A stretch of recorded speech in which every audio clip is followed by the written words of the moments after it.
Hey everyone, we've got NBA playoffs, we've got to wrap up the college basketball tournaments, and we've got some Masters to discuss. This is going to be Evan's favorite show. Stay tuned.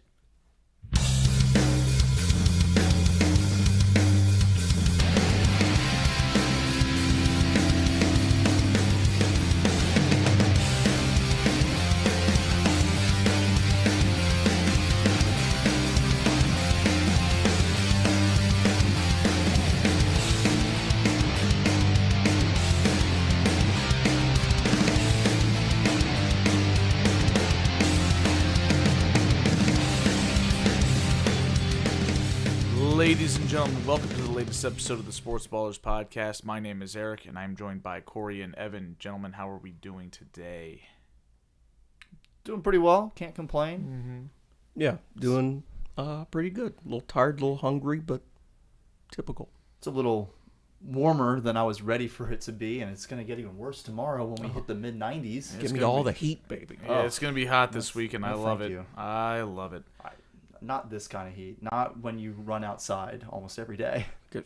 I Turn it don't up run to at all, 110. so actually that's not true. I run sometimes, but not. I'm usually running inside, as I've said on this podcast before. Well, we've got a little bit of cool stuff to get to. Well, maybe not so cool if you're Evan or me even. But let's talk about the NCAA tournaments because we haven't had a show in a couple of weeks. We were off last week, so we haven't had an opportunity to wrap that up, discussing the Final Fours of each tournament. Let's start with the men's because I think that was the more compelling championship game at the very least. Yeah. And so Michigan came out on top. UConn gave them a pretty good game, but Michigan clearly was the best team in this tournament. Oh, yeah. They proved their mettle when they smoked Arizona. I think that surprised a lot of people. They were the first team in NCAA tournament history to score at least 90 points in each of their first 5 tournament games in a single tournament run. Like, nobody else has done that before, and they had a couple of pretty good like matchups along the way for them to be scoring that many points, in particular that Arizona game. But they scored 100 points in the Sweet 16 game, I think, or either that or they scored 90 in the Elite Eight. Either way, like, they were just killing their competition, the best team in the tournament, and then they managed to win the championship game despite starting out something like 0 for 9 from 3 points in the first half and then missing another 1 or 2 to start the second half before they finally got their first 3 to fall. Like, they could not make those long-range jump shots, and yet UConn could not take advantage of that, and it made me so happy for multiple reasons, one of them being that I picked Michigan to win in my bracket, so helps me have a decent placement in our bracket challenge, and I wound up winning $100 in Amazon gift cards from winning overall the DeMatha bracket challenge. So I was pretty happy about that. But also because, as I mentioned on the show a couple weeks ago, I don't like Hurley. I don't know if anybody that's not a UConn fan likes Danny Hurley. Like, he's a world-class prick.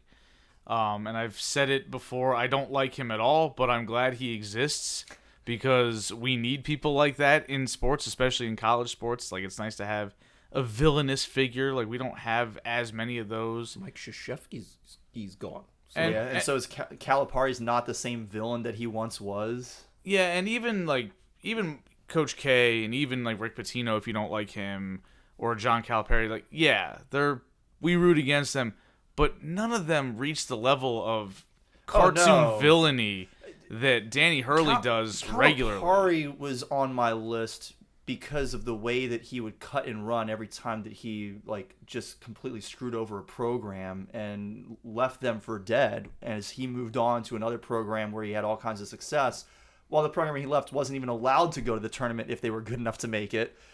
Pitino did some of that, but not to the same level as Calipari. So I never had as big of an issue with Pitino as Calipari. And in fact, I really liked Pitino by the time we got to my college years. And then Krzyzewski I really only disliked because he was Duke's coach, and I grew up hating Duke.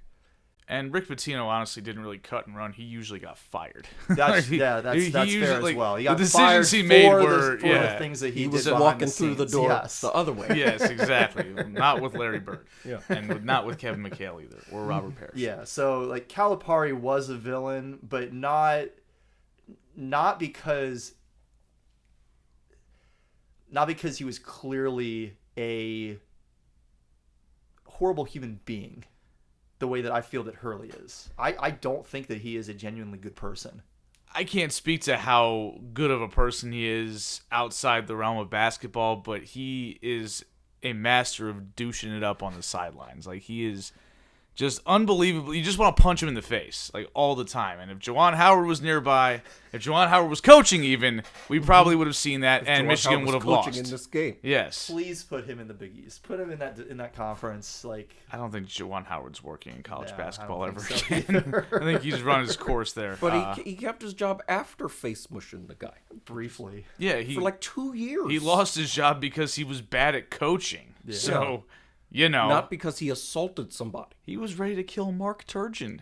Of all people, Mark Turgeon got under his skin. Like, I can't believe it. All right, but Evan, did you watch any basketball here? No. I didn't think so. Goodness. Yeah. All right, so let's get down to brass tacks with the NCAA tournament brackets that we had. Corey was the best placer, I guess you would say, among us. He finished fourth with 1,420 points. He had Michigan winning, and that's a big part of the reason why he was as high up the leaderboard as he was. It helps when you actually pick the champion. You get 320 points just for that championship game. It's a big difference maker. Significant to some, yes.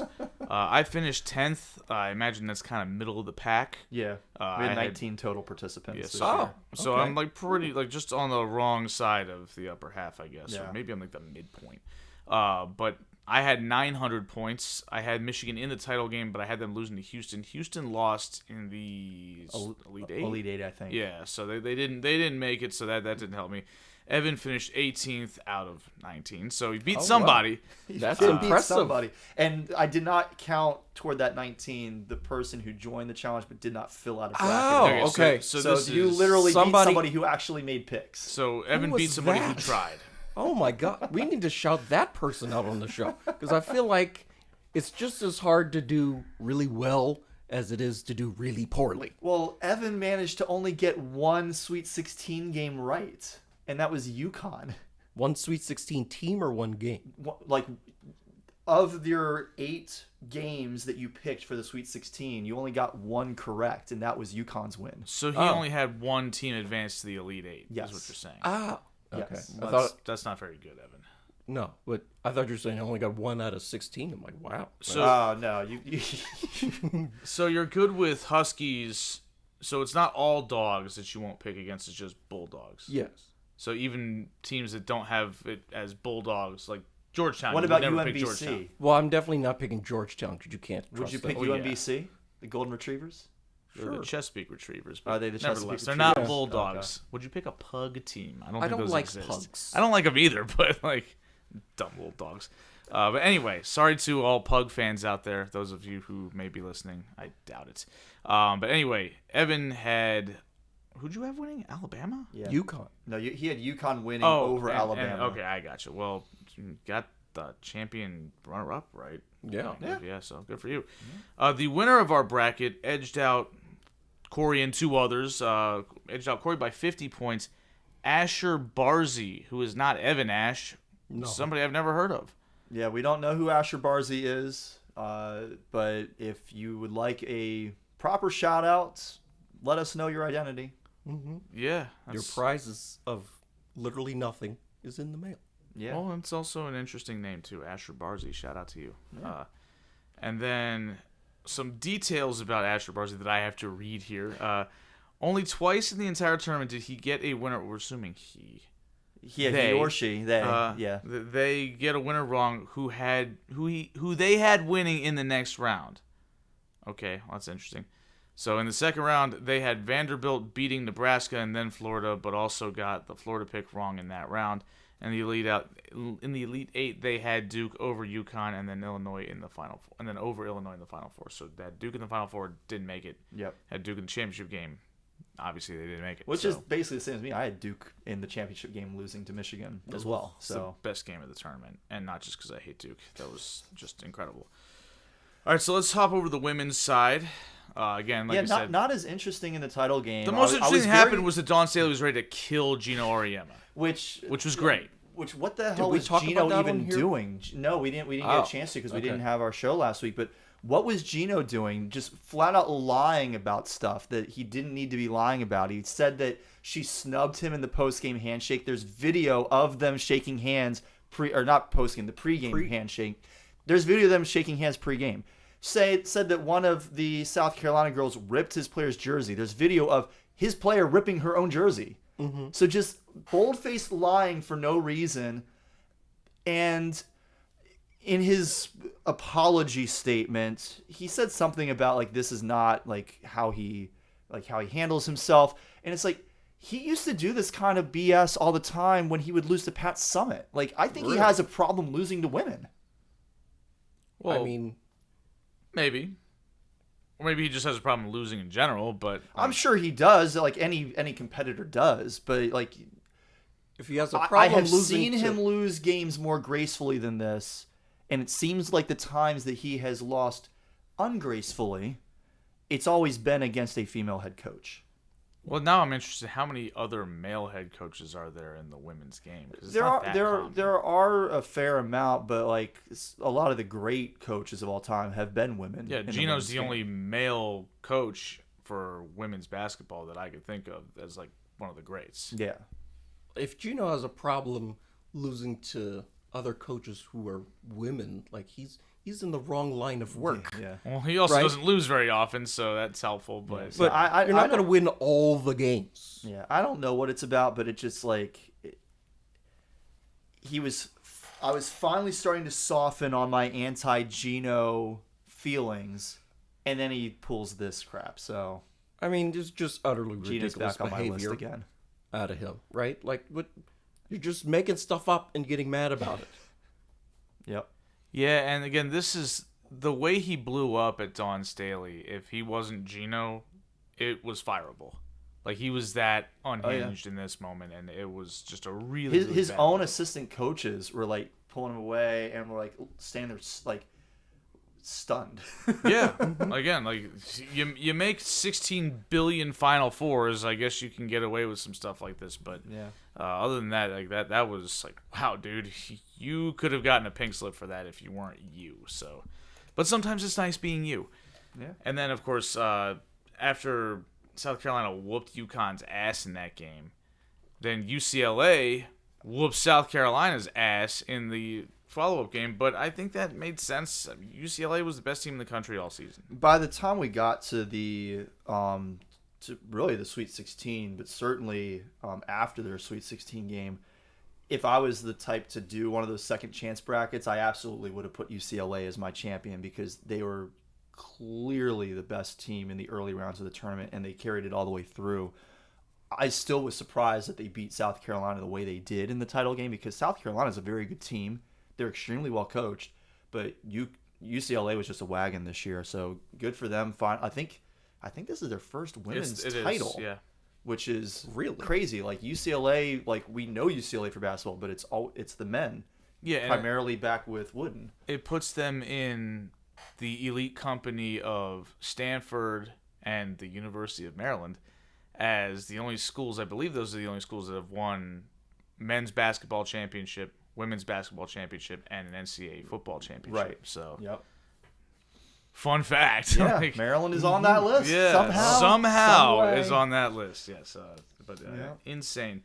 So the women's basketball tournament bracket that we had, I finished in third place, and if I had been a little bit smarter and snuffed out the fact that UCLA was going to dominate this tournament, I would have won because I had them losing to South Carolina in the championship game. Corey finished in 10th. Usually we get fewer participants in the women's bracket, but it's Yeah, about but the same. we were actually pretty close. We had 17 this year. So Corey's slightly on the wrong side of the 50th percentile there. Yep. Corey had 980 points. He had UConn beating Texas in the title game, but both UCLA and South Carolina losing in the Final Four. That obviously did not happen. Yeah, I had LSU going pretty deep, and just it didn't pan out. Evan finished in 14th with 920 Oh, wow. points, so not too far behind Corey. A little better than Good. the men's tournament. Yeah. Significantly better. Had South Carolina beating LSU in the title game and had UCLA losing to Ole Miss in the Sweet 16. So Yeah, you had them going that was, early. that was pretty bold and didn't quite work out, but that's okay. So our women's tournament winner was, and I noticed this, was UCLA picks 15. Again, have no idea who you are, so please let us know. It was pretty who obvious you are. who they picked as a champion from the get-go, and it was a good call because UCLA won the tournament. Picks 15 had only 8 incorrect picks the entire tournament. Oh, my God. So pretty good. One of them being UConn over South Carolina in the Final Four. Only Notre Dame's run to the Elite Eight surprised them as they had Ohio State beating the Irish in the second round. So nice work. Picks 15. Yeah. All right. Incredible. So let's move on. And sorry, Evan. Corey wants to do it, so we're going to do it. The Masters was this weekend. And Evan was at amusement parks for all of it. Yes. I was dancing for most of it.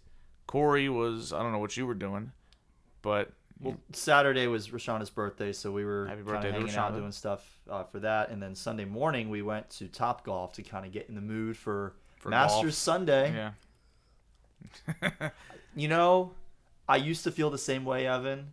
I've watched the Masters, at least on Sunday, for the last 3 years now, and I was sleeping hard on it because it's a vibe. Like, it's Normally fun. I'm just sleeping. You know, like... It's I might be the person to start like hosting like Masters Sunday parties. No. Oh, my God. Oh, my when goodness. I actually have a house to host parties in. Corey, Yes. you're turning into an old white man right before our eyes. It's happening. There's nothing better than Sunday at the Masters. Oh, my No, God. I'm not going that Just far, but it's unbelievable. it's actually fun. It's relaxing. It's a fun time, and you know, the golf has been really good. And the main thing I want to talk about here is, Rory McIlroy. I didn't watch Thursday through Saturday. So, I had to kind of pick up the context of how we were at the stage we were when Sunday opened. But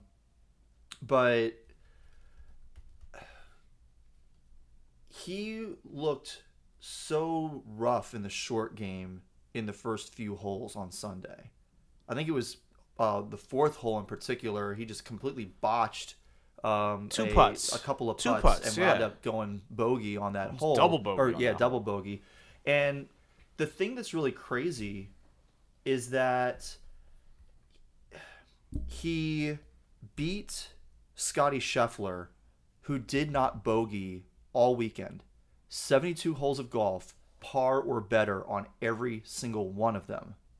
And Rory McIlroy beat him. You said all weekend or all the 4 rounds? The whole Masters. Scotty never bogeyed a single hole? Pretty sure that's correct. Because he played par golf the first 2 rounds. I'd be pretty surprised if he just shot 36 straight pars. So you might want to fact check that one. Let me double check that then, because somebody definitely said during the post game analysis that Scotty Scheffler did not bogey. Gino worry, I'm out here making stuff up again. Well, I also watched. I caught a little bit of what happened on Friday when McIlroy jumped out to his 6-stroke lead. I saw him birdie the last 4 holes, and of course you see that and you assume, okay, this dude's got this in the bag. But you also know that he's a choke artist historically, and he almost choked away the Masters last year. Had to come back late. Evan and I were listening in the car as he missed a chippy on 18 to potentially win the Masters and had to go to a playoff. And then this year, third round, again, he played okay, but everybody else got hot and kind of tightened up the leaderboard. Ended up tied for the lead and then fell behind a couple of strokes after he struggled in the first 4 or 5 holes. And I was just like, okay, well, this dude's done. And he kind of stayed with it. He put together a couple of good holes. Other people fell back, and the only guy that was really hot for most of the 4th round there on Sunday was Scotty. And he spent just a little bit too much time playing par golf. And he birdied the first hole to kind of get going, and everybody's like, okay, here comes Scotty Scheffler. And then like the next 8 holes, he just couldn't quite find that birdie putt to kind of cut into that lead, and it was just a little too late. So, credit to Rory for sticking with it and getting his second Masters green jacket or whatever. But again, it just kind of puts into perspective. McIlroy's been one of the premier golfers for 15 years now. Yeah. This was his 6th major win. Tiger Woods won 15 of these things. Tiger won 14 of them in the span of like 12 years. Well, yeah. So I want to get to that too in a second, but so I went back and I checked the scorecard, and you are right. So Scheffler did have 5 bogeys between Thursday and Friday. He had 1 on Thursday, 4 on Friday, and so he was at par at that point. But he did not bogey again the rest of the weekend. He shot a 65 on Saturday. I didn't think he would have played pretty clean golf. Meanwhile, it was almost the opposite for McIlroy. He had 3 bogeys between Thursday and Friday, but he also had a lot of birdies. And then he had 2 double bogeys between Saturday and Sunday. Yeah, he dunked one of them, hit it into the drink. Yeah. But the fact that he was able to beat Scottie Scheffler, hold him off, and Scheffler played really good golf over the weekend. He just struggled in the first 2 days, and that kind of took away his chances. But yeah, I mean, watching these last 3 Masters, Scheffler winning 3 years ago, and then the last 2 years McIlroy. But the other thing I kind of wanted to touch on with this is, a couple weeks ago we talked about Tiger Woods and the accident he had, and going to rehab and all that stuff. And Rory McIlroy is the first back-to-back Masters champion since Tiger Woods did it 24 years ago. It was 2001 and 2002 that he won the Masters back-to-back. The fact that he, if not for this accident and everything that happened, it seemed like he was planning to play this year in the Masters. Yeah. The fact that he could still be active and playing golf 25 years after those back-to-back titles is really remarkable, and it makes it extra sad just what he's dealing with. I mean, yeah, I agree. And obviously Tiger Woods is the ambassador of golf. Like that, he brought in a huge number of fans that never would have ever watched golf partially because he's black, right? Like a lot of black people do not consider golf accessible to them. It's always been kind of a country club sport, and Tiger kind of brought it into the mainstream because it's like, hey, there's somebody that's not just a stuffy white guy, and he's not only playing in these tournaments, but he's dominating them. So, like, and just face it, Tiger Woods, you listen to him talk, dude sounds like a complete dork. But if you don't, you think he's cool as hell. He's got the Nike hat, he's got the red Sunday shirt all the time. Yep. He's got swag, and he had that whole vibe going for him. Again, we talked about it plenty 2 weeks ago, and the decisions that he's made has been unfortunate. The clear issues he has with addiction and his painkiller addiction right now is just it's tragic, but you can't take away what he's been to golf, but you also want him to be able to age into an elder statesman of the sport, even when he's not playing golf anymore. And instead, we're getting headlines about how he's getting DUIs, and that's a shame. Yeah. All right, well, I don't have anything else to say about golf. Evan had nothing to say about golf. He's making some faces over there. So let's move on to Evan's other favorite sport, professional basketball, because the NBA playoffs are coming up. I will give you fellas an opportunity, though, to actually have some discussion with me about something related to the NBA. First, I just real quick had to talk about the playoffs and sort of what to expect. The play-in games are this week, and honestly, I don't care at all about the play-in games. I'm assuming the Orioles just gave up some runs. Yes. It was 2-0, and now the Orioles are down 3-2. Great. So playoffs are coming up. The Boston Celtics in the East are once again seem to be the favorites to win the East. Yeah, despite being the 2 seed, the Cavs are the 1 seed, aren't they? The Detroit Pistons. Or the Pistons. That's right. The Pistons are the 1 seed. Pistons? The Detroit Pistons. Yes. Who were in Wizards land like 2 years ago. 2 seasons ago. Yes. And now the Detroit Pistons have the best record in the Eastern Conference. Yeah. What? We live in interesting times. I'm also... I'm using this to be irrationally optimistic about the Wizards' future. I think it would have taken me 14 guesses to guess the Pistons were the best team in the East. You would have only left the Wizards. Yes. Fair enough. But yes, the Detroit Pistons have the number 1 seed, but the Boston Celtics are the 2 seed, only a couple games behind, and that was with them not having Jason Tatum pretty much the entire season. And even when Tatum returned, he was on a minutes restriction coming off of a torn Achilles. And Boston seems to have the inside track in the East. There's a couple of other interesting teams. Obviously, the New York Knicks have gotten a lot of attention recently. They made the conference finals last year.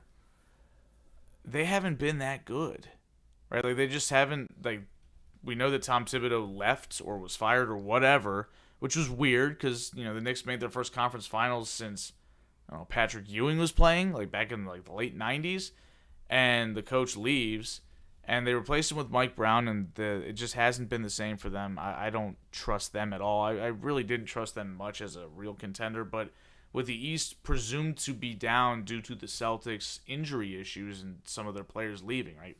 They don't have Kristaps Porzingis anymore. They don't have Drew Holiday anymore, and they didn't have Jason Tatum and still don't really have Jason Tatum at full strength, and yet they look like they're going to win the East. So, fun fact. The Western Conference is much more interesting. The Oklahoma City Thunder, number 1 seed there, but the San Antonio Spurs, 2 games behind them, is the number 2 seed, and that tall dude is kind of putting people on notice. Mm-hmm. You know, Victor Wembanyama is a problem, and it looks like he's going to get his shot again at the reigning best player in the world, Nikola Jokic, and the Denver Nuggets, who are the 3rd seed right now. And again, I'm not expecting any team from the play-in to make any type of noise. Obviously, there will be some attention on the 9-10 game in the West because it's the Clippers and Golden State. And if Steph Curry's playing, everybody's interested. But the Warriors, as a team, they suck. Like, they're not. Draymond's cooked. They've got all these bum players, and Steve Kerr loves this one white guy with curly hair, even though he's horrible. You know, it's just it's a brutal watch unless Steph is just cooking. And Steph missed basically a third of the season with a knee injury, so you know that's why the Warriors are where they are. And they probably would prefer to lose so they could maybe steal the Wizards' number 1 overall pick in the lottery, because that seems to be the way it goes right now. But anyway, so then there's also the Lakers, who are cooked because Luka's hurt. And Austin Reeves is hurt. So they're relying on 41-year-old LeBron James to be their best player. LeBron, who's been in the NBA since he was 19 or something? Yeah. Ooh. Since he was 18, yeah. Yeah. Yeah. That's a tough sell. Mm-hmm. So that's really it. Like, I'm expecting... I was kind of hoping that the Nuggets would stay on the 4 line just so we could get a Nuggets-Thunder rematch in the second round. And so the Thunder would have to go through them and the Spurs, whereas now they're only going to have to go through one of those teams, presumably, to win the West again. And I don't like the Thunder as a team. I find the way that they are officiated on both sides of the ball to be incredibly frustrating. They are allowed to play football on defense, and it's powder puff football on offense. It's just consistently, if Shea gets breathed on, it's a foul. Shea is the most shameless foul baiter in the league since James Harden was in his prime. And James Harden's still in the league, but, you know. He's with the Cavs now, isn't he? Yes, he got traded to the Cavs. Like around right before the deadline. Right at the deadline, he threw a fit again and got himself traded again. So. And the Cavs ended up getting the 4 seed and, like... Yeah, but he didn't make the Cavs better, though. Like, that's the main thing. It's like people thought that maybe that would be a shot in the arm to make them an Eastern Conference threat. I don't buy it. Well, because last year, was it the... How deep did they go in the tournament last year? Cavs, they lost in the second round, but Knicks. they had the number 1 seed, right? Is that the right? Or they were on track to have the 1 seed at some point? Honestly, it's starting to blend together because the Cavs have disappointed in the playoffs the last 2 I know the seasons. Cavs were like 20-0 or something at the start of last year. They were the number 1 seed and they lost to the Knicks, but they had injuries last year that kind of... But 2 years ago, they also lost to the Knicks at full health, and they were significantly better than the Knicks were in the regular season. It's interesting because, you know, this year... well, I'll wait until we get to the East. We can finish out the discussion on the West that you were in the middle of. I don't mean to take us off track. I mean, I'm just, again... we just got on James Harden. We got on James Harden, but again, I don't like the Thunder, and I also like the fact that Victor Wembanyama also hates the Thunder. Like, he lives his entire life hating the Thunder. Well, it's good to see the Spurs be good again. Well, it's good to see somebody that plays with the kind of passion where it's just like, hey, I legitimately hate that team. We haven't seen that in a while, and You know, when the guy's also good enough to back it up, it's interesting. By the way, the Spurs went 3-1 against Oklahoma City during the regular season, so it's not like it's just going to be a rollover situation. They won 2 fewer games. Like, that's it. Now, where do the Clippers and the Warriors currently stand? Because they're the 9-10 right. game. Well, no, I know they're in the 9-10 game, but like, are they healthy right now? Or like, are the Warriors better now? And like, it's just because Steph missed so much time. What I'm really asking is, if they manage to beat the Clippers and then beat the loser of Suns Blazers, Right. do they have any prayer No. against the Thunder? Absolutely not. Okay. No. Again, the Warriors, I think, went 36-44 or something like that. I don't know. They finished 7 or 8 games below 500 or whatever. And they're still in some sort of postseason, despite being... Yeah, because they started the playing Goodness game. gracious. They were 10 teams into They were the tournament. like 10 games clear of the quote-unquote 11 seed. Like, they've been locked in. Like, the play-in and play-off teams in the West have been set for like 2 months. Oh, okay. Because like everybody beneath Golden State had like 26 wins or fewer. Oh, my goodness. And which, again, we will talk about this. NBA Siberia. Yes. Who are these teams? Utah Jazz, so that's one of Okay. them. But yeah, I'm not expecting anything special out of anybody in the play. Now, do any of these teams in the West that are in the play-in games have an incentive to just quickly lose and miss the playoffs? Because I know that exists on the East side. Of course it exists on the West, because look at the Dallas Mavericks last year. They were in the play-in, and they lost. They were trying to win, but they didn't. Were they? Yeah, they were. They sent Luka up the road. Well, aside from whatever idiocy that was, but the players and That's the coaches not trying to win. they were trying to win that game to get into the actual tournament. Yeah. And they lost, and then the ping pong balls bounced their way, and they got Cooper Flag. So, like, would I rather barely miss the playoffs, Of course, and get a chance to maybe get a cheaper the pick? Mavericks still aren't back in the playoffs this year. No, they're back in the lottery. Yeah. And they're probably going to have a better pick than the Wizards again, because that's just the way it goes. But they still have Cooper Flag, which, if there's any type of karma for making good or bad decisions, they did not deserve the number 1 pick after they traded away Luka Doncic for a bag of beans. So the 3-6 matchup is the Nuggets against probably my current favorite player in the NBA's team, the Wolves, Ant-Man. Oh, Ant-Man. Okay. You know, love me some Ant-Man, I but love- yeah. has he been any good this year? Because it feels like some of the juice is worn off. No, he's still great. Like, Anthony Edwards is still one of the 10 best players in basketball. It's just regular season fatigue. I mean, it's the same thing. And again, Can either of those teams do anything? Honestly, I wouldn't count out the Wolves just because we've seen them beat the Nuggets in a playoff series recently. Yeah, we saw it 2 years ago. We've seen them not even just being the Nuggets, but like we've seen them just beat good teams in general in the playoffs that they weren't really supposed to beat. Yeah, they have been in the last 2 conference finals. Yeah. Like, they have proven that they can win playoff series. Are they still a team that you think is capable of doing that? Yeah, I think they can make a run. Yeah, I wouldn't count them out against the Nuggets at all. I think that's the most interesting series in the first round. I mean, that's kind of the one that caught my eye. So okay, I'll definitely be watching that one. Yeah. Well, that's all I really have. Well, I want to to jump back to the East a little bit, I guess. So, it's interesting with the Cavaliers being as good as they were last year and then falling so horrendously short by getting bounced in the second round. The Knicks making it all the way to the conference finals, losing, and then firing Tom Thibodeau.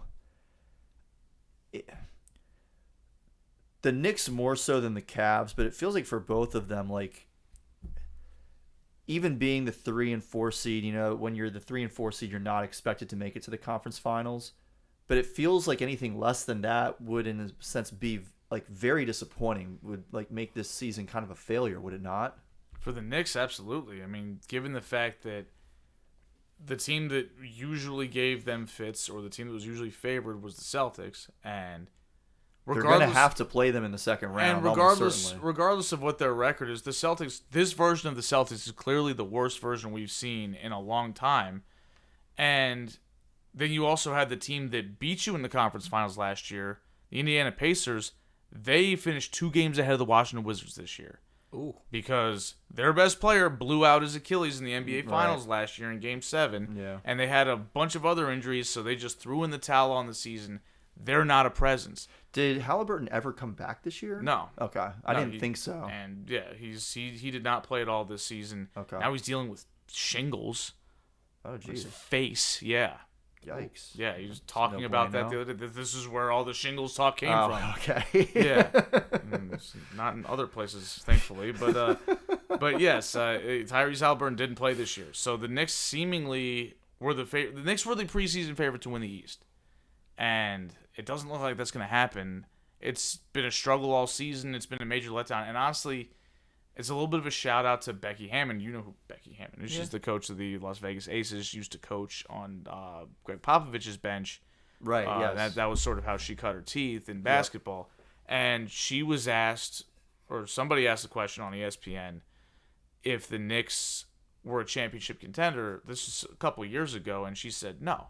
And she said they don't have that guy. Like, they don't have him. And Kendrick Perkins took offense to that and said, yes, they do. And she said, who? And she said, they have Jalen Brunson. And she was like, he's too small. And yeah, that's facts. He is not capable of being the best player on a championship team. Absolutely not. He's just not well-rounded enough as a player. Yeah. I love watching Jalen He's Brunson a play, very, very good player, but there are a yeah. select few guys that are that There guy. are limitations to his game that I don't think you can overcome without a very strong supporting cast, stronger than they've had at least. So I did see. I noticed when I was looking through some of the like the matchups, if the Raptors and the Hawks switched places in their series matchups, so if the Raptors were playing the Knicks instead of the Cavs, the Knicks went 5-0 this year against the Raptors. I didn't even know that teams could play each other 5 times in the regular season. Is that like a in-season tournament like thing? Oh, right, the in-season tournament. Yeah, there is. Because the Knicks won the in-season tournament this year, right?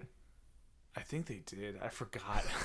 Oh, okay. It's care so irrelevant, little First about but it. championship I of any think I kind remember in seeing 60 that. years. Well, because they played the Spurs. I remember that. But like the way that the play-in is structured, and again, I don't want to get into this too much because the way that the in-season tournament is structured is that it does not affect who you play in how many games unless you make the championship. That's the only game that's kind of outside. So did they purview play of the schedule. 83 games this year They did because of that yes. championship? Yes, Okay. they and the Spurs played 83 games. Interesting. So yeah, whatever. But But then how did they play the Raptors 5 times this year? they share a division. It's a thing. 5 times Yeah. though? Yeah, it's a thing. It happens. That's a lot. Yeah. Normally you'd expect it to be 4. It Yeah, was that's 5. what I thought it typically was. So okay. Yeah. It's But it's I'm weird, sure yeah. the Knicks wish that they were playing the Raptors instead of the Hawks, if only for that reason. I'm sure the Knicks wish for a lot of things, but it's not true. But anyway, so yeah, Celtics are probably winning the East. So unfortunately, play-in teams. You've got the Hornets and the Heat. Hornets are kinda cool, as the though. 9-10. So you think the Hornets maybe have a chance of winning 2 games to make it in as the 8 seed? Yes, they're my. That would be my pick. Yes. Do they have any chance of at least mixing it up and making it a watchable series against the Pistons? Yes, absolutely. Do you think they have a chance to win that series? I wouldn't pick them. Okay. No, but Okay. I don't think that's realistic. But I think they are they're the Charlotte Hornets. So everything that happens to them, you're kind of like, okay, how much do I really believe this? But they actually look good. Like they've got a future, and they'll probably ruin it. But right now, they should be happy with where they're at, because I think next year they're going to be thoroughly in the playoffs, and if they can convince anybody to go to Charlotte to play basketball, they could actually build a pretty damn good team there. The other matchup is the Sixers and the Magic. And the Sixers traded away a first-round pick. I forget to who, but it's like top 4 protected. Mm-hmm. Not obviously you're playing your chances like going with the lottery, but and they would have to lose 2 games in a row here to miss the playoffs and have a shot at the lottery. Mm-hmm. But is it even worth it for the 76ers to try and get into the playoff bracket? Like to try to make the postseason, I don't see what choice you have. Like they're not realistically going to have their pick because they're probably not going to have their number drawn, and they have to be in the top 4 to keep it. They couldn't get lucky like the Mavs did. Maybe they could, but I don't see them throwing a season away. I mean, they've got Tyrese Maxey, they've got Paul George, they've got whatever the hell Joel Embiid is at this point. You're not gonna win, but you gotta try, right? Like you're not in a position to just throw the postseason away. You gotta try to make as best of a run as you can. I don't see. Can't get a little more trust the process. Nah, it's too I think late. the process has It's played out. expired. It expired Right? The 12 whole- years ago when Joel Embiid was drafted, because nobody else they picked made any difference. They drafted Ben Simmons. Yeah. They drafted Jahlil Okafor. Where's he? All right. They drafted Michael Carter Williams. He's Rookie of the Year. Yeah, Rookie of the Year, and they sent him up the road. And where's he at? Drafted Markelle Fultz. Yes, they Yeah, did. they did. We won't talk about that one. All right. Anything else, Corey, about playoffs before we talk about something else? I think that's about it. Yeah, I don't think there's really a whole lot else that I wanted to touch on too much. I mean, We got 2 months of playoffs. is the Cavs Raptors series going to be entertaining at all in your mind? Probably not. I think the Cavs have that one pretty easy. Okay. I feel like I'm probably going to be watching mostly like the Nuggets, Wolves, and then Yeah. I'm sure I'll watch quite a bit of the Knicks, Hawks, if only because Rashonda is a Knicks fan. Right. All right. Okay. Well, so on the other side of the coin, the regular season mercifully came to an end for every other team except for the teams that are stuck in limbo with the stupid play-in this week. But with that came some history, and not so good history. 8 teams this season finished with 55 or more losses. It's the most by far in NBA history. Another note, the last month of this season featured 7 of the 10 highest point spreads in the history of basketball. Basically meaning there were so many teams that were just completely uncompetitive to the point where you could never get a bigger spread than you could get over the last 30 days. And the main reason for that is because the NBA has, for decades, had a tanking problem. And it's only gotten worse. it's gotten worse. And I think it's reached a level where you cannot go through another offseason without addressing it in a significant way. So that's the question. What's the solution? How do you fix tanking? Because they tried to fix it by flattening the lottery odds to what they currently are. The problem is, number one, that just means that the bad teams stay bad longer, right? Like if I'm the worst team in the league and I end up with the 5th pick and there's only 3 good players in this draft, guess what? I don't get any better, so I'm in the same position next year until I get lucky and actually get a decent pick. We see it with all these teams. They're just like year after year after year. They're right there in the lottery again. And it's even worse because since they flattened the odds, we've seen it where before if you were the first team out of the playoffs, you had no shot of getting the number 1 pick. It did not exist. It was inconceivable that you would get the number 1 pick. So you're going to play to try to get into the postseason. Yep. Now, there's opportunity abound for teams with the 10th worst record, 11th worst record, to say, hey, if I lose a few more games and tumble down the standings a little bit more, I get a lot more ping pong balls here. And that's created a situation where 8 teams stop trying to win. That's more than a quarter of the league. Yeah. When did the Wizards start trying to win if they stopped? They were actually winning too many games and really threw in the towel. Like I genuinely mean that. Like they won like 5 out of like 8 games at one point, which, that doesn't sound that impressive, but it's the Wizards, so it kind of was. They won 5 games in a whole year. That's impressive for them. So suddenly that's when you started seeing, oh, this guy's hurt or that guy's out tonight, and it was never a consistent lineup for like 2.5 months. Like it was just it was unwatchable dreck for the Wizards. So steer me in a different direction if you don't feel the same way, but I think maybe the most interesting way for us to have this conversation would be to float some different options that could be visited by the NBA, and maybe have you, Eric, because you have more understanding of how the NBA works as a whole and how basketball works and the player pools, the talent pool, I should say, that exists for it. But you can kind of poke holes in some of the different ideas that maybe are out there. Okay. Right? So one would be virtually every other league, at least a lot of the main leagues, like the NFL, there is no lottery. The worst team in the regular season gets the number 1 pick. Right. And the second worst team gets the second pick, and so on. What would be detrimental about the NBA just moving to that simple system? What would be detrimental is that obviously the worst of the worst teams would absolutely still tank. But I don't really see that as a problem because it's just gotten more pervasive as the lottery has become more and more, quote-unquote, fair to the other bad but not horrible teams. 3 teams tanking is a heck of a lot better than 8 or 9 teams tanking. But I think the main issue, though, here is that the nature of basketball and football are different in that I was just looking this up. If you looked at how many players in each draft class, just across the board, are all-stars, usually it's like somewhere between 3 and 7. Okay. But over 50% of those players were drafted in the top 5, which means your chances of getting an all-star level player you're basically require you to be picking in the top 5. Whereas in football, you get Hall of Famers in the second round all the time. You get Hall of Famers in the back end of the first round all the time. Yeah, not that it's never happened, but it's Undrafted extremely Hall of rare Famers. in the NBA. Yeah, So, it's again, it's possible, but you could get Nikola Jokic in the second round. You could get Giannis in the middle of the first round. You could get Jimmy Butler at the end of the first round. But Get Steph Curry after 2 other point guards have been picked. yes, but even Steph was picked 7th. Yeah.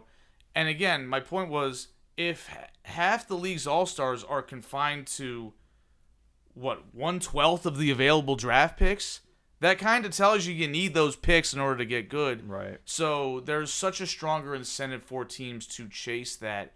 I think that, again, you could do that. I think it's a good idea. Okay. I don't think it's a complete solution. Okay. So what if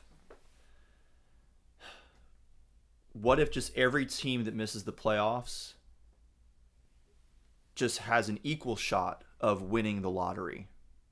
You see, I think that there is an issue here of the draft should exist to help the worst teams.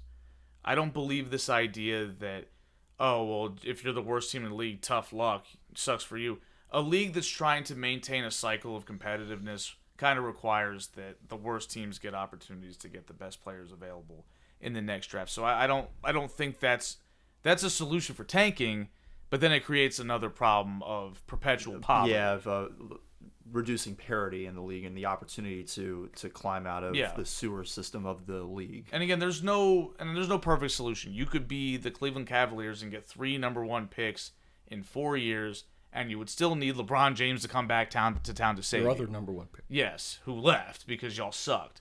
Like, there's no guarantee in any of this. You have to have a competent organization, and you can get around not having these good picks, but it's such an important aspect of building a team in basketball. That's why the tanking exists. I don't think saying, hey, let's just put these teams out to pasture and say, hey, let's give the Golden State Warriors a chance at the number 1 pick, an equal chance to a team that won 17 games. That doesn't seem like a good idea to me. What about including the play-in teams in the lottery? Like the teams that make the playoffs. Yes. I don't like not necessarily making the playoffs. I mean, certainly 2 of them will, or 4 of them will ultimately make the playoffs. The but, teams that lose in the play-in are in the lottery, though. Okay, so then those They already are in the Okay, so lottery, the next 4 teams, so all 8 teams that make the lottery or that make the play-in, even if they win and get into the playoffs, they still are included. So you would expand the lottery from 14 teams to 18 teams. Yes, is what you're saying. I'm not sure how I see that. How that helps. Because then you have teams who maybe in the middle, like, mid-season, or slightly earlier than that, they're like on that bubble and they're thinking, well, we can still make the playoffs and we could still potentially get in the lottery. So there's no reason to stop trying, because if we wind up being really good, then we don't really need the lottery. We're one of the top 6 teams in the conference. But even if we're not one of the top 6 teams, we could make the playoffs and still have a shot, still have a couple of balls in the wheel. I get your logic with that. I think that might help on the high end of it, but that still doesn't stop the other teams from tanking. Like, there might need to be, there's a collective idea here that includes all of these ideas or some elements of them that might work, but that one by itself only fixes part of the problem and still wouldn't fix, honestly, the fact that the Indiana Pacers did what they did this year. The Utah Jazz did what they did this year. They weren't going to make the play-in no matter what. And that wasn't any driving force for them. Like, there would be no incentive for teams like that not to tank based off of that rule. What if you took multiple seasons into account and you ranked teams in the lottery based on their multi-year records? I've seen that proposed. I haven't looked into it enough, but I kind of like that idea. Like, I've thought that made some sense, because I've always hated the idea of, look at the Indiana Pacers. They were in the NBA Finals less than a year ago, and they've got just as good of a shot as the Washington Wizards to get the number 1 overall pick because they took a year off. I don't think that's how that should work. And we saw the Spurs do that back in the day, and that's how they got Tim Duncan. Now, do you think that with that system, you would see some of like the really bad teams like the Wizards just commit to a 2-year absolute tank job? I mean, it's possible, but I think been 40. Yeah, it's 2 more. I mean, it's a lot harder of a sell to say, hey, we're gonna do this for 2 years in the hopes that in 2 years we'll get a pick like that. So that's why I kind of like the idea is that it's a longer term. Okay, we have sucked for a while, but something I will offer as well is one of the big things that needs to go absolutely is pick protections. That drives tanking more than anything else right now. The Washington Wizards this year, the main reason why they were so gung-ho to tank and did not try at all was because they absolutely had to keep their pick. And if they had a pick that fell outside of the top 8... because they traded a pick, but it was protected. Yeah, it was top 8 protected. Okay. And they made a trade. This actually has been the worst for 4 years. So the Wizards traded John Wall for Russell Westbrook back in 2021. Mm-hmm. And the deal was the Rockets would get the Wizards' first-round pick in that deal, but it was protected through the top 14, and then 12, and then 10, and then 8 in subsequent years, and then eventually it just turns into a couple of second-round picks, which who cares? Right. And so the Wizards were just I don't think that you should lining have pick protections in a lottery system. That doesn't make a lot of sense to me. Yeah, and it creates an incentive for the Wizards to say, hey, we need to keep our pick. Yeah. Why are we going to try? Yeah. Because it's one thing to say we might get a slightly worse pick if we win too many games. It's a complete no pick at all. To get no player, that's insane. And again, the Wizards made the deal. The deal should have been something along the lines of, yeah, you want Russell Westbrook for John Wall. Give us a first round pick, period, end of story. And but that's not how NBA teams operate, because why wouldn't you protect your picks? Of course you're going to do that in case you're really, really bad, which, shocker, the Wizards are really, really bad. So that's what they chose to do, and they kept their pick. Congratulations. It's just been 3 straight years of sub-20 win seasons, which is embarrassing. Jeez. But, that's ball, I guess. Now, I also saw a proposal that suggested something where the bottom 5 teams all have the same odds. You do your lottery the normal way from there through the first 5 picks. But then you basically reset the lottery at that point, and anybody who was in the bottom 5 and did not get one of those top 5 picks would be guaranteed to get one of the next 5. Like the next 5 picks. Between 6 and 10. But that's kind of already how it works. Does it? Right now, the only picks that are sort of in question are the first 4. And so the Wizards are guaranteed to have the 5th pick because only the first 4 are determined by the ping pong balls. So the Wizards having the worst record means that if they fall completely out and don't get have no ping pong ball luck at all, they get the 5th pick. And it would be the 6th pick for the second worst team, and on and on. So this would actually potentially be worse. Yeah, this would... But could that... address tanking then? Like you would still like you wouldn't be guaranteed a top 5 for finishing in the bottom 5. I mean, people still want their chances. You could still wind up with as bad as the 10th. You could, but you also could still get the first, and that's the driving force here. Like people are gonna wait until they get what they want. I think what should happen, well, what I would like to see is the teams that don't make the postseason, so like the bottom 10 in this case, the draft lottery should be on draft night, like right when they're announcing who. Oh my God, that would be That'd be chaotic and so That would entertaining. be so cinematic. Right, like we don't even know who's gonna get picked or who's picking them. Like you literally you pick out the ping pong ball. You're like the Mavericks have the first pick, and they have to go up and make the pick right then and there. You have 10 minutes. Go. just do it like that. And then after they make their pick, then the second ping pong ball is selected. Yeah. And that team has to go and pick. So we have a draft. Oh my God. Right, like 10 minutes before the No, pick. as the draft is going on. As it's happening. As it's happening. Yeah. Yeah, I know. That would be and then that would be so entertaining. The bottom 10 I should would have watch I would the watch same every year. odds. I would watch every year. Yeah. And then those bottom 10 teams should have the same odds as getting. That doesn't have Like we just have one that bucket does not of in ping any pong balls. way address what we're trying to address here, Well- which is to stop tanking. It definitely addresses the entertainment for the fans in the off season. Well, I mean, it And stops it the would tanking make- because, like, if you're in the bottom 10, you're in the bottom 10.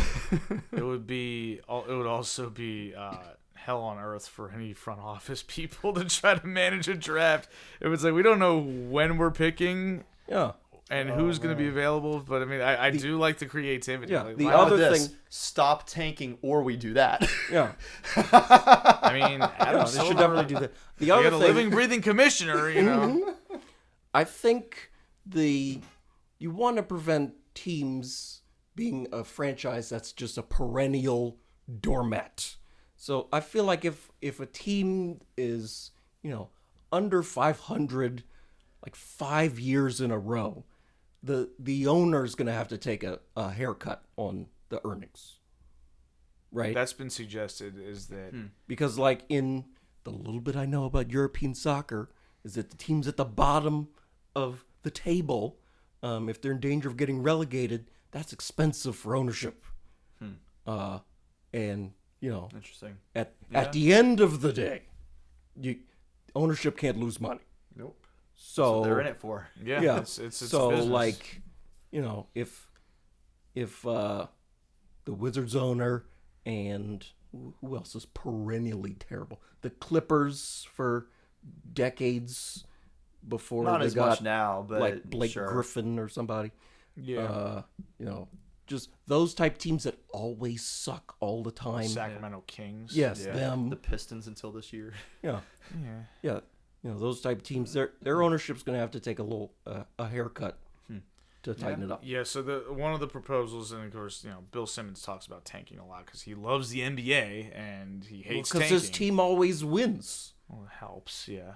Yeah. But the idea is there's a certain wins threshold you have to get to before losing becomes a penalty. Like you say, hey, we'll do it, no lottery, but hey, if you win 25 games, that's really like winning 29. You basically have to add that to the top, and if you lose too many games, it should come with a penalty. Or more specifically, obviously that is a little crazy because then it's like, hey, I get to 27 wins, I'm just gonna stop. But there should be a financial penalty associated with losing, and I think that that's a fine idea because at the end of the day, yes, we want bad teams to have opportunities to get better, but we also want you to want to win. Yes. And the guy running the show, having it affect his pocketbook, is going to make him want to win. He's not going to want to trust the process for 5 years in a row, No. like the Sixers did. Right. He's like, damn, guess what? I had to sell Wells Fargo Arena because I'm broke. Yeah. That's how it should work, though. Like obviously that's a little extreme, but that's how it should play. Where it's like, yes, we will give you the tools to get better, but damn it, you better get better. Or if you don't, there's going to be consequences. And that's why, again, we want to add 2 expansion teams. They're talking about adding a team in Vegas and adding a team in Seattle. And I'm Which like, I think is crazy. Like we've the already talent got pool is enough thin bad enough. teams. Yeah, like the talent pool, the teams that don't have any incentive to win and have all the incentive to lose already exist, and we're going to add 2 more of them to the mix? Like, that's crazy to me. Yeah. And that's where it's like, it would be really nice if you could just say, hey, if y'all don't get out from the basement, you're getting relegated. Yeah. But there's no league to relegate them to unless you send them to the G. Yeah. Send to the Sun Belt. So, the NBA's got to figure it out, though, because this is legitimately... this is a major issue for them, and it's affecting their bottom line as a business all across the league, because people just don't care about the regular season when, again, a quarter of the teams or more spend 2 months plus straight up not even trying. Like, it's one thing to be bad, it's another thing to deliberately try to lose games, and that's what's going on here. Yes. Yeah, I stand by it. The owner, it starts getting late pretty early if the owner's on it to lose money. Yeah. If they don't win. All right, well, that does it for this week's episode because we've yapped enough about tanking and the frustrations with it. But before we get out of here, do we have any shout-outs? Evan, I'll start with you. Oh, well, I mean, the Orioles have won, I think, 6 out of the last 7 games or something. Mm-hmm. And, of course, the one they lost was the one I was at on Friday. Yes. 4:10 night. Yes, it was 4:10 night, the area code here in Maryland. In Baltimore. Well, I mean, yeah, fine. Yeah, most of us have 301 or 240. Ooh. Yeah, I was a 301 guy. I was a 301 guy too. Still am. That's terrible. But anyway, I can't help it. Like, it is what it is. Yeah. So the Orioles revealed their new City Connect uniforms, and the City Connect 1.0 uniforms were just an abomination, right? Like, Nike just mailed it in, like, oh, we'll just, we'll give the Orioles this crap we have laying around, right? We've got some construction paper and a chalkboard, and just give them this. So the new ones, they're like a sort of off-white color with Be More on the front, and the sleeves are like a forest green. I think they did a really good job with those.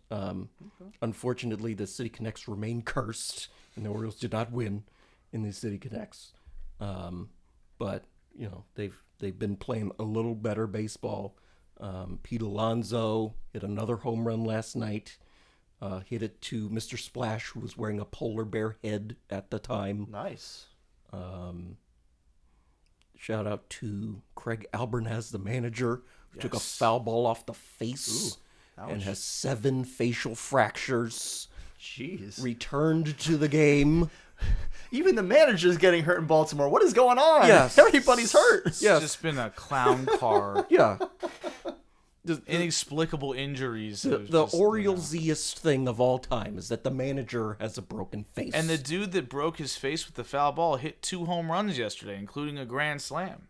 Yeah. He was one of the 9 dudes that had multi-homers yesterday. Yeah. So, yeah, fun stuff. This sport's ridiculous. Yeah. Shout out to, let's see, I went to Six Flags Great Adventure and Hershey Park this weekend, so shout out to all the workers there. And then shout out to everybody at Hershey Park, because I've been feeling really tense, the last several months, I guess. It's 35 years. Yeah, the past 35 years, honestly. And on Sunday at Hershey Park, I was able to, like, release some of it. Like, it just floated away.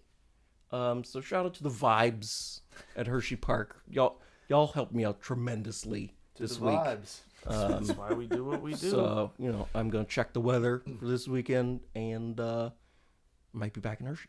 And the next weekend we'll be in Dollywood. Yes. Yeah. Well, I'm glad I wrote these down because we are going way over time. But first and foremost, happy birthday to my wife, Rashonda. I briefly mentioned that early in the show, but she had her birthday on Saturday. Welcome to DC, Lauren Betts, one of the top players for UCLA this year. She was drafted by the Mystics last night. The WNBA draft was last night. And my last shout out goes to 9 individuals: Aaron Judge, Trent Grisham, Jeremiah Jackson, your boy, Mike Trout, Kyle Schwarber, Josh Naylor, your boy Jake Berger. And for the Diamondbacks, Nolan Arenado and Ketel Marte. All 9 of those players had multiple home runs yesterday. It is tied for the second most players with 2 or more home runs on the same day in MLB history. And it was on a Monday, so we only got 10 games. Right. Yeah. Very impressive. So shout out to those guys, especially to my guys, Aaron Judge and Trent Grisham, who helped the Yankees take a lead and then lose it, and then take a lead and then lose it, and come back and then win. fall behind, and then Right. to snap a 5-game losing streak. I mean, my goodness, y'all been playing like butt cheeks. Well, we haven't even really been playing like butt cheeks. We lost those 5 games by a combined 6 runs. We just keep getting, barely beaten. But yes, but it's still an L on the scoreboard. So we went from 7-1 to like 8-7, and now you're tied with the Orioles. yeah, now we're tied with the Orioles. It's not where you want to be. Well, we were 3-6, and then got our seasonal dose of the Chicago White Sox, who I believe the Orioles that always helps. The Orioles have swept them in Chicago, I believe, the last 3 seasons. So yeah, they've got like an 11-game winning streak at guaranteed rate field. I think it's just rate. Just rate field. There's no guarantees anymore. No guarantees with the White Sox. Not anymore. All right, just rate. Well, my shout out was also to Craig Albarnez, who, as Evan mentioned, took a foul ball to the face, had a bunch of broken bones in his face, and returned to the bench to finish the game, and is managing.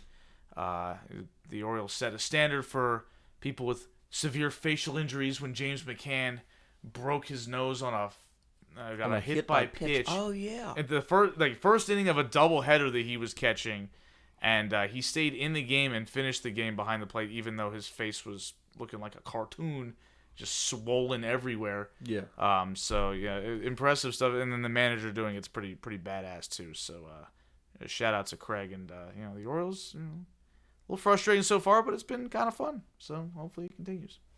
Mm-hmm. All right. Well, thank you guys for tuning in. You can provide us feedback or reach out to us at thesportsballers@gmail.com. Let us know if you want us to talk about anything fun right now. It's kind of a free-for-all season with football being dormant. We will probably have draft coverage next week because that's the NFL draft is next Thursday. Yeah, we're not doing our live show this year. Yes, unfortunately, we're unable to do our live show this year due to some scheduling conflicts, a.k.a. I'm flying to Pigeon Forge Thursday night, so I won't be available to live stream the draft. But we will spend next Tuesday talking about some of the top prospects and landing spots that maybe would be good for them to go to. Yeah, because we have done some research, so we're not going to let it go to waste. You can also follow us on Twitter at SportsBallers18. You can get this podcast at Apple. You can get it on Spotify. You can watch us live on YouTube. Well, at least watch a blank screen and hear disembodied voices if that's what you're into. Talking heads. Yeah, talking heads with not no entirely heads. Blank. It does have our logo on it. Okay, well, you can stare at our beautiful logo. Anyway, you can also follow us individually on Twitter. Corey is at Corey Puffett. I am at Quagmire67. And Evan is at Evan_Ash13. Thank you guys for tuning in. Like I said, next week we'll probably be mostly focused on a draft primer. Maybe if something cool or interesting happens in some of these NBA games, we'll get to that. Or maybe if some baseball stuff happens that's really interesting, we'll probably try to get to that. But until then, take it easy.